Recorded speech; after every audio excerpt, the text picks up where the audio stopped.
అందరికీ నమస్తే అండి.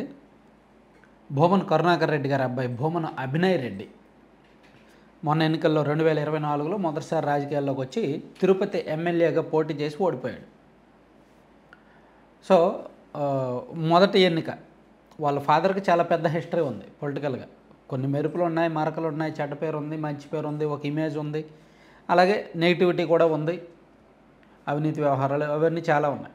సరే, ఫాదర్ బ్యాక్గ్రౌండ్తోనో రాజకీయాల్లో ఇంట్రెస్ట్తోనో అభినయ్ రెడ్డి 2024 ఎన్నికల్లో రావడం, పోటీ చేయడం, పోటీ చేసిన ఫస్ట్ ఎన్నికల్లోనే ఓడిపోయాడు ఆయన.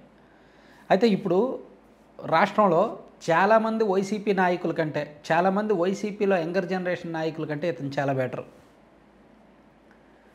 నిజానికి వైసీపీలో ఇప్పుడు కొత్త రక్తం ఉంది, కొత్త నాయకులు ఉన్నారు. గత ఎన్నికల్లో పేర్ని నాని గారి అబ్బాయి పేర్ని గిట్టు కావచ్చు, అలాగే చెవిరెడ్డి భాస్కర్ రెడ్డి గారి అబ్బాయి చెవిరెడ్డి మోహిత్ రెడ్డి కావచ్చు, ఇట్లా కొత్త జనరేషన్ వాళ్ళు చాలామంది పోటీ చేశారు.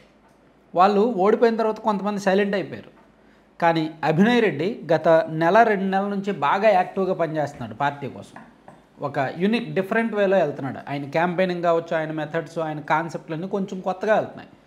మొన్న గత నెలలో ఒకసారి ఏం చేశాడంటే కరెంటు ఛార్జీల పెంపు మీద ఒక బుర్ర కథ లాగా, అంటే జనాలకు అర్థమయ్యేలాగా, చాలా సింపుల్గా అర్థమయ్యేలాగా అసలు కరెంటు ఛార్జీల విషయంలో గతంలో ఏమి హామీ ఇచ్చింది కూటమి వాళ్ళు, గతంలో ఏమి హామీ ఇచ్చారు ఎన్నికలకు ముందు, ఇప్పుడు ఏం చేస్తున్నారు, కరెంటు ఛార్జీలు పెంచడానికి కారణం ఏంటి, ఇదంతా కూడా అర్థమయ్యేలాగా బుర్ర కథ రూపంలో చెప్పారు.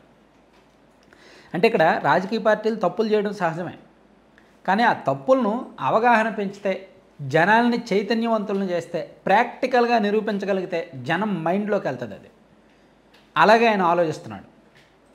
సో ఈరోజు నిన్న కూడా ఒక డిఫరెంట్ ప్రోగ్రామ్ ఒకటి క్రియేట్ చేశారు. ఇప్పుడు సూపర్ 6 హామీలు ఇచ్చింది కదా కూటమి ఎన్నికలకు ముందు. సో అధికారంలోకి వచ్చాక ఇప్పుడు వరకు సూపర్ 6 పూర్తి స్థాయిలో అమలు చేయలే. ఒక దీపం ఒకటి అమలు చేశారు గ్యాస్ కనెక్షన్లో. సో మిగిలిన చాలా కీలకమైన హామీలు, అన్నదాత సుఖీభవ లాంటివి, తల్లికి వందనం లాంటివి పెండింగ్లో ఉన్నాయి. యువగలం నిధి, అలాగే ఆడబిడ్డ నిధి, ఇవన్నీ పెండింగ్లో ఉన్నాయి. సో సూపర్ 6లో అత్యంత కీలకమైన హామీలు పెండింగ్లో ఉన్నాయి.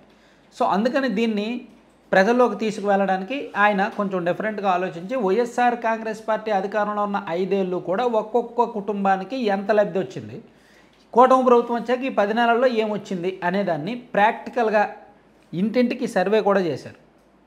వాళ్ళ టీము కొన్ని ఇళ్ళకు వెళ్ళి సూపర్ 6 బదులు సూపర్ మోసం అనే ఒక పేజ్ క్రియేట్ చేసి, ఒక బ్లాగ్ క్రియేట్ చేసి దానిలో చర్చిస్తూ, ఇదిగో ఒక కుటుంబం ఉంది, ఒక కుటుంబానికి వెళ్ళారు. గత 5 సంవత్సరాల్లో 5,74,000 వచ్చింది, కూటమి ప్రభుత్వం వచ్చిన ఈ 10 నెలల్లో ఏమీ రాలేదు అని ఆమె చెప్పింది. అలాగే ఇంకో చోటుకి వెళ్ళారు, వాళ్ళు దాదాపుగా 7 లక్షలకు పైగా వచ్చింది గత 5 ఏళ్ళ అని చెప్పారు. ఈ కూటమి ప్రభుత్వం వచ్చాక ఏం రాలేదని చెప్పారు. అంటే ఇట్లా ఒక్కొక్క కుటుంబం ఎంతలా నష్టపోయింది జగన్మోహన్ రెడ్డి గారు లేకపోవడం వలన అనేది చాలా ప్రయోగాత్మకంగా, ప్రాక్టికల్గా అర్థమయ్యేలాగా వివరించడానికి ఆయన ప్రయత్నం ఆయన చేస్తున్నాడు. ఇది కొంచెం రాజకీయాల్లో ఇటువంటి కొంచెం భిన్నమైన ప్రయత్నాలు.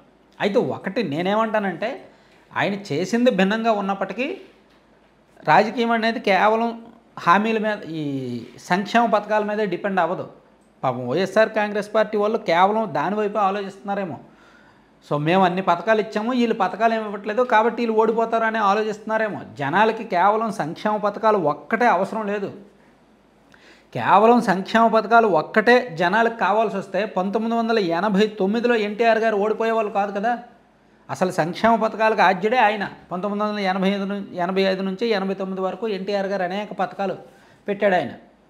జనతా వస్త్రాలని, పేదలకు బియ్యం, తర్వాత మహిళలకు ఆస్తిలో వాటా, ఇట్లా అనేక పథకాలు, ఇల్లు, పెన్షను, నెలకు 30 రూపాయలు పెన్షను ఆయన పెట్టినవే.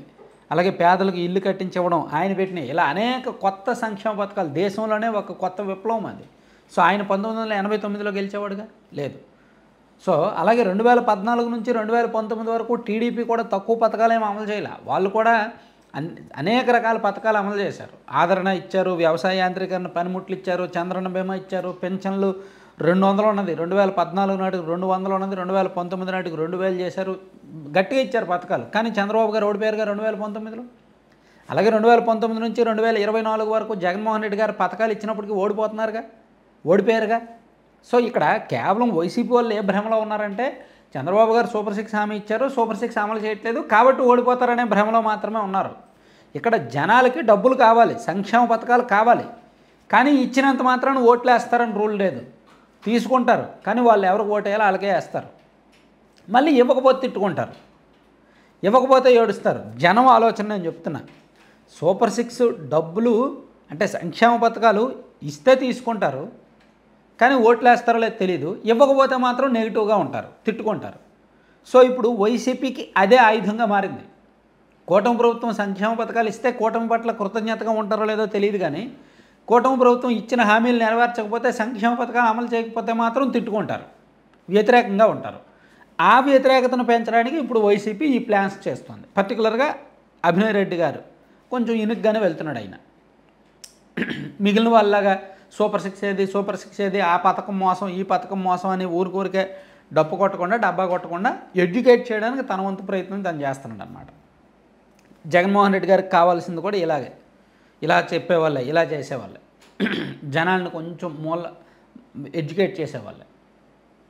అయితే ప్రభుత్వం కూడా, కూటమి ప్రభుత్వం కూడా పూర్తిగా ఏకపక్షంగా మేమేమి పథకాలు అమలు చేయట్లేదని చెప్పలేదు, చెయ్యము అని కూడా చెప్పట్లేదు. ఇంకొక నెల రోజుల్లో అమ్మకు వందనం, తల్లికి వందనం ఇస్తారు. మే నెల ఆఖరిలో కానీ జూన్ ఫస్ట్ వీక్ సెకండ్ వీక్లో ఇస్తారు, మేబీ వితిన్ 2 months. అలాగే అన్నదాత సుఖీభవ మే ఎండింగ్లో ఇస్తారు. కాబట్టి 2 కీలకమైన పథకాలు నెక్స్ట్ మంత్ ఇచ్చేస్తారుగా. అప్పుడు ఇప్పుడు అభినయ్ రెడ్డి గారు చేసిన ప్రచారం అంతా వేస్ట్గా. వన్స్ సంక్షేమ పథకాలు షెడ్యూల్ స్టార్ట్ అయితే ఇంకా 4 years ఆగవు. Thank you.